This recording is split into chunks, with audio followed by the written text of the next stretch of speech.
Hello दोस्तों, स्वागत है आप सभी का यूपी की 10 बड़ी खबरों में। देश दुनिया की कुछ खास खबरें हैं। वैसे फेसबुक और व्हाट्सएप को लेकर भी एक नई जानकारी है जिसे आपको जान लेना चाहिए। तो जानेंगे इस वीडियो में एक एक करके ये सारी जानकारी। और आईसीआईसीआई बैंक अगर आप ग्राहक हैं तो आपको भी कई सारे लाभ मिलने वाले हैं। उच्च शिक्षा नीति लाने वाली है सरकार, यूपी सरकार का बड़ा फैसला है, सब कुछ जानेंगे। पीएम किसान की 13वीं किस्त के बारे में भी एक बड़ा अपडेट है। यूपी पुलिस कांस्टेबल भर्ती को लेकर भी एक नई जानकारी है। तो आइए जानते हैं पूरा अपडेट। लेकिन इससे पहले दोस्तों आप इस चैनल को जरूर सब्सक्राइब कर लें जिससे हर नोटिफिकेशन आपको पहले मिले। तो चलिए शुरू करते हैं। दोस्तों बात कर ले पहले खबर की, तो यूपी पुलिस कांस्टेबल भर्ती 2022 किसी भी वक्त शुरू हो सकती है। 26,210 कांस्टेबल भर्ती। देखिए परीक्षा का पूरा पैटर्न क्या है। दरअसल दोस्तों उत्तर प्रदेश पुलिस भर्ती एवं प्रोन्नति बोर्ड जल्द ही यूपी के लाखों युवाओं के लिए खुशखबरी दे सकता है। राज्य में पुलिस आरक्षक जीडी के 26,210 पदों पर भर्ती किसी भी वक्त शुरू की जा सकती है। राज्य में पुलिस कांस्टेबल भर्ती शुरू होने के लिए टेंडर प्रक्रिया कई महीने पहले शुरू हुई थी।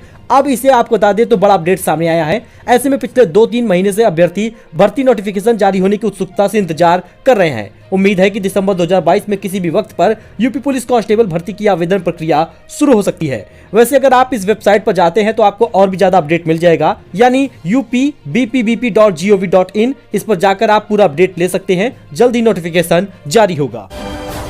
इसके साथ ही दोस्तों आपको बता दें यूपी को मिलना था 3,000 करोड़ रुपए, लेकिन अफसरों की लापरवाही से केंद्र में फंस गया 3,000 करोड़ रुपए। 15वें वित्त आयोग का पैसा केंद्र से यूपी को मिलना था। जी हां दोस्तों, अफसरों की लापरवाही से केंद्र में यूपी के 15वें वित्त आयोग का करीब 3,000 करोड़ रुपए फंस गया है। इसको लेकर स्थानीय निकाय निदेशक ने नाराजगी जताई है। स्थानीय निकाय की उप निदेशक रश्मि सिंह ने इस संबंध में सभी निकायों को पत्र लिखते हुए कहा है कि 30 नवंबर तक पूरी रिपोर्ट पोर्टल पर फीड कर दिया जाए जिसमें केंद्र से रुका हुआ पैसा मिल सके। उन्होंने कहा कि आवासन एवं शहरी कार्य मंत्रालय केंद्र सरकार ने इस संबंध में राज्य सरकार को पत्र भी भेजा है। वही दोस्तों अधिकारियों के दफ्तर रोशन करेगी जेल में बनी एलईडी। जी हां दोस्तों, जेल में बंदियों द्वारा बनाई जा रही एलईडी बल्बों से अब सरकारी दफ्तरों को रोशन किया जाएगा। बंदियों द्वारा 9 वाट की एलईडी तैयार की जा रही है। शनिवार को जेल का निरीक्षण करने पहुंचे डीएम पुलकित खरे ने भी एलईडी को देखा और रेट आदि की जानकारी ली। वहीं निवेश के लिए विदेशों में रोड शो करेंगे मंत्री। अमेरिका ब्रिटेन जाएंगे योगी और केशव पकड़ेंगे पेरिस की फ्लाइट। जी दोस्तों, रूट 8 में अमेरिका व ब्रिटेन के लंदन, न्यूयॉर्क व सैन फ्रांसिस्को शामिल है, जिसमें वित्त मंत्री सुरेश खन्ना रहेंगे। सूत्रों के मुताबिक उनके साथ सीएम योगी आदित्यनाथ भी रहेंगे, जिसकी अभी आधिकारिक घोषणा नहीं की गई है। दरअसल दोस्तों फरवरी में आयोजित ग्लोबल इन्वेस्टर समिट के सफलता और आधिकारिक निवेश लाने के लिए प्रदेश सरकार के मंत्री 9 दिसंबर से विदेशों में रोड शो करेंगे। आपको बता दें उनके साथ शासन के वरिष्ठ अधिकारी भी मौजूद रहेंगे। इसके साथ ही अमेरिका की बड़ी कंपनियां यूपी में करेंगी निवेश। मंत्री दयाशंकर का दावा, लाखों युवाओं को मिलेगी नौकरी। जी हां दोस्तों, सैन फ्रांसिस्को, टोरंटो और न्यूयॉर्क में कार्यरत बड़ी कंपनियों से लगातार संवाद चल रहा है। सरकार आईटी, इलेक्ट्रॉनिक्स से लेकर कृषि क्षेत्र के निवेशकों को यूपी में लाने की तैयारी में है। आपको बता दें ग्लोबल इन्वेस्टर समिट को लेकर अमेरिकन कंपनियां यूपी में 9 सेक्टर में निवेश को लेकर रुझान दिखा रही है। वही दोस्तों 1 दिसंबर से बदल जाएगा फेसबुक। आपके प्रोफाइल में होंगे ये बड़े बदलाव। 1 दिसंबर यानी अगले महीने से आपको फेसबुक में कई बड़े बदलाव देखने को मिलेंगे। इन बदलावों का आप पर क्या असर पड़ेगा आइए जान लेते हैं। जी हाँ दोस्तों, आपको बता दें जल्द कई बड़े बदलाव देखने को मिलेंगे। फेसबुक के इस बदलाव के बाद आपके प्रोफाइल पर कौन कौन सी चीजें दिखाई नहीं देंगी ये जान लीजिए। 1 दिसंबर से आपको इन चीजों में बदलाव देखने को मिलेगा। Facebook profile interested in religious view, address और पॉलिटिकल व्यूज आदि दिखाई नहीं देंगे। आपको बता दें ये सभी जरूरी जानकारियां आपके प्रोफाइल सेक्शन और बायो में नजर आती हैं, लेकिन अब ये हटा दिया जाएगा। फेसबुक में होने वाले इन बदलावों को सबसे पहले मॉट ने स्पॉट किया था। न केवल स्पॉट किया, उनको ट्वीट करके सभी लोगों को बदलावों के बारे में बताया भी है। एक तस्वीर को भी उन्होंने शेयर किया है। आपको बता दें ट्वीट में लिखा है कि 1 दिसंबर 2022 से फेसबुक यूजर के लिए फेसबुक प्रोफाइल से रिलीजियस व्यू और इंटरेस्टेड इन जैसी चीजों को हटाने वाला है। अच्छा, इसके साथ ही व्हाट्सएप स्टेटस लगाना होगा पहले से ज्यादा मजेदार, क्योंकि आ रहा है नया फीचर। जान लीजिए क्या नया फीचर है।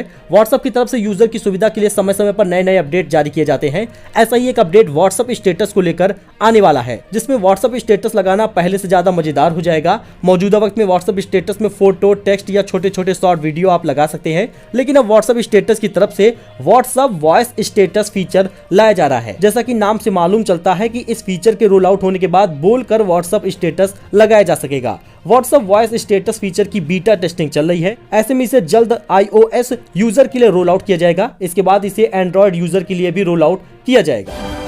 वही व्हाट्सएप को लेकर एक और नई बड़ी जानकारी है, जिसमें 50 करोड़ व्हाट्सएप यूजर का डेटा लीक हुआ है। बैंक फ्रॉड का खतरा है।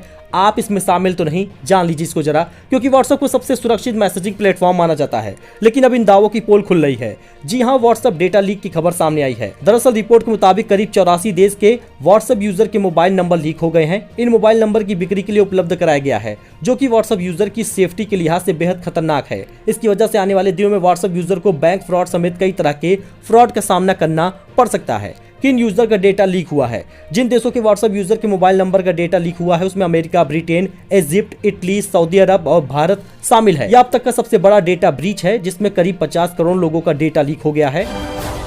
तो अगर आप भी आईसीआईसीआई बैंक के उपभोक्ता हैं तो जान लीजिए, क्योंकि बल्क एफडी रेट में बदलाव किया गया है। 15 महीने से 3 साल तक का मिलेगा 6.8% का ब्याज। प्राइवेट सेक्टर के सबसे बड़े आईसीआईसीआई बैंक ने बल्क डिपॉजिट यानी 2 करोड़ रुपए से ज्यादा की एफडी पर ब्याज दरों को संशोधित कर दिया है और बैंक की आधिकारिक वेबसाइट पर आपको ये जानकारी मिल जाएगी।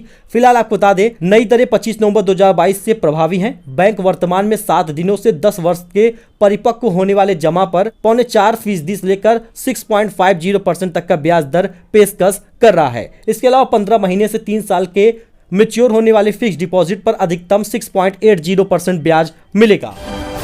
उच्च शिक्षा नीति लाएगी सरकार, हर जिले में खुलेंगे नए संस्थान, ये है पूरी योजना। युवाओं को बेहतर शिक्षा देने के लिए निजी क्षेत्र को बढ़ावा देने की तैयारी है। निवेशकों को आकर्षित करने के लिए तमाम सुविधाएं दी जाएंगी। उत्तर प्रदेश में उच्च शिक्षा को आधुनिक व रोजगार परक बनाने के लिए उसका विस्तार किया जाएगा। इसके लिए सरकार उच्च शिक्षा नीति लाएगी। इसमें निजी निवेशकों को आकर्षित करने के लिए तमाम सुविधाएं दी जाएंगी, जिससे पिछड़े व असेवित क्षेत्रों के साथ ही हर जिले में उच्च शिक्षण संस्थान खुलेंगे और विद्यार्थियों को रोजगार के विकल्प भी मिलेंगे।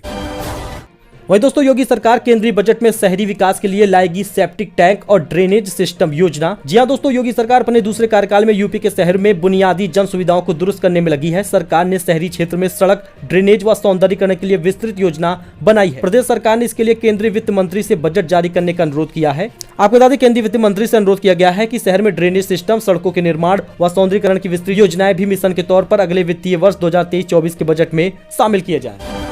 तो वेदर अपडेट के बारे में जान लेते हैं, क्योंकि यूपी में अगले 2 दिनों के बाद और बढ़ेगी ठंड। जानिए आपके जिले के मौसम का हाल। यूपी में अगले 2 दिनों में ठंड और बढ़ने की संभावना है। इस दौरान तापमान में गिरावट दर्ज होगी। वहीं कई जगहों पर घना कोहरा छाएगा। यूपी समेत पूरे उत्तर भारत में बीते कुछ दिनों में तापमान में गिरावट दर्ज की गई है। इस वजह से ठंड भी बढ़ने लगी है। वहीं रविवार और सोमवार को भी मौसम सामान्य रहने की संभावना व्यक्त की गई है, जबकि मौसम विभाग यानी IMD के अनुसार कई जगहों पर घना कोहरा छाया रहेगा। जबकि विभाग ने बताया है कि रविवार और सोमवार के तापमान में गिरावट आएगी। यूपी कैबिनेट की मीटिंग हुई, जिसमें बड़ा फैसला लिया गया है। यूपी एयरपोर्ट की तर्ज पर बनेंगे 23 बस अड्डे, होटल, शॉपिंग लाउंज समेत होगी शानदार सुविधाएं। जी दोस्तों, आपको बता दें, परिवहन मंत्री दयाशंकर सिंह ने कहा कि पहले चरण में 23 शहर शामिल किए गए हैं, जहां एयरपोर्ट की तर्ज पर बस अड्डे विकसित किए जाएंगे। आगे ये सभी 75 जिले में होने वाला है। सो दोस्तों, ये कुछ अपडेट था जो आपके साथ शेयर किया गया है। आई होप आपको ये पसंद आया होगा। ऐसी जानकारी, ऐसे अपडेट के लिए आप हमारे साथ जुड़े, चैनल को सब्सक्राइब करें। मिलते अगले वीडियो में नई जानकारी के साथ। तब तक के लिए धन्यवाद।